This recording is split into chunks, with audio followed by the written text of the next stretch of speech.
Hello and welcome to Design Guy. I'll show you how to use Canva's AI to create awesome t-shirt designs. Click Create, then select T-shirt. Type T-shirt into the search bar to find relevant templates. Choose your design to start customizing your t-shirt project.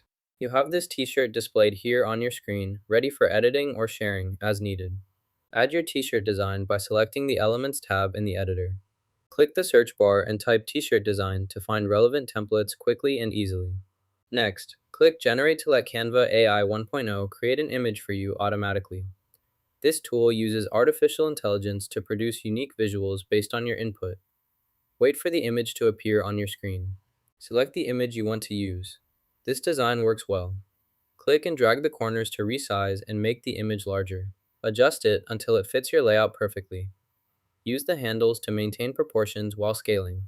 This helps enhance the visual impact and improves overall design balance in your project. Complete your changes, then click the download button to save the image to your device. Ensure all edits are finalized before downloading to capture the latest version accurately and efficiently. Now you know how to create cool Canva AI t-shirt designs. Like and subscribe for more creative tips.